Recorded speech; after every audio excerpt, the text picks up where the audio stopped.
Yeah, you discuss it towards the second half of the book, regenerative farming and Mm. regenerative agriculture as being the way forward, the Yes. way Yeah. forward. Yeah. And combining livestock with agriculture, Yeah. In a sort of mixed farm situation, mixed farm mixed farm situation. situation. Yeah. And, the argument is sometimes given, oh, well, you can't do that at scale.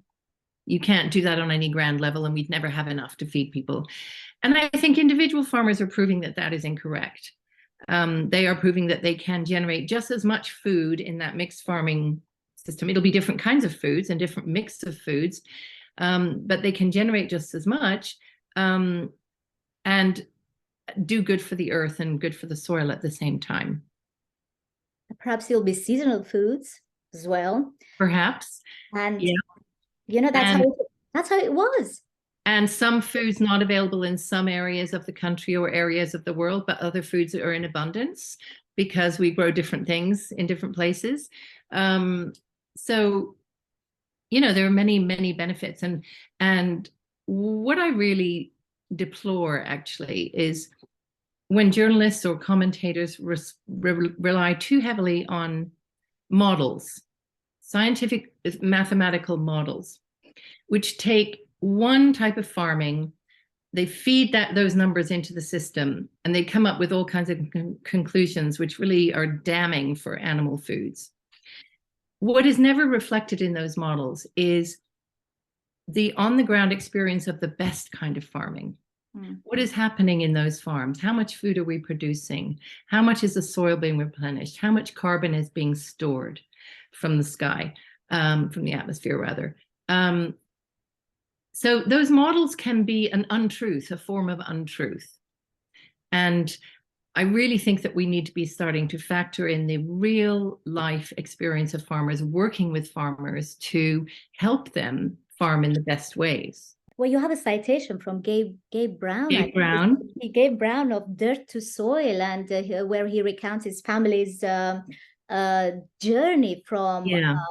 monocrop agriculture to regenerative agriculture. And I think I like the quote, his quote, and he says, and he don't mind me reading it. Oh, please do. I love anything Gabe Brown says. Yeah.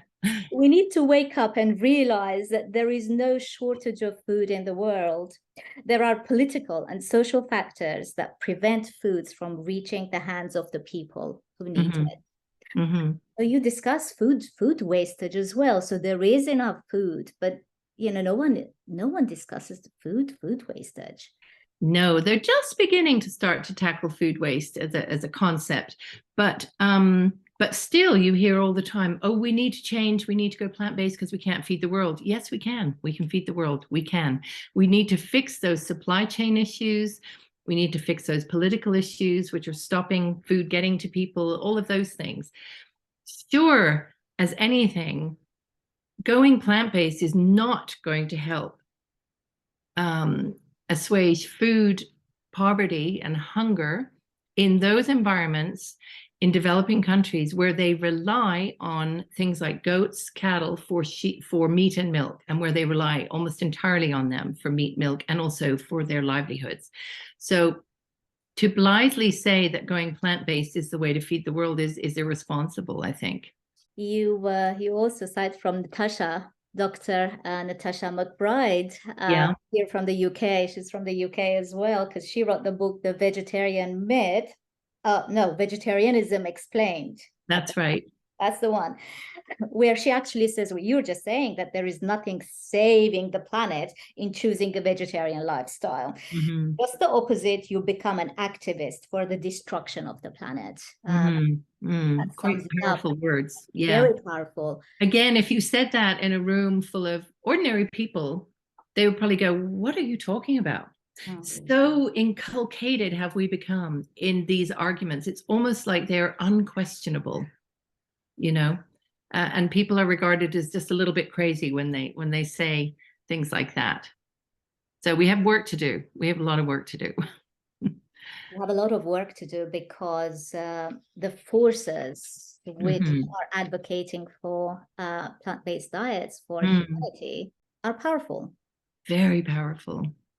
And in fact, I was just, I was reminded today, somebody sent me, a friend of mine who's a great chemist and a great thinker, sends me stuff all the time, which is wonderful. And it's one of the things I've most loved about writing the book is that I'm now in touch with all these people who send me this amazing information all the time, which is always evolving.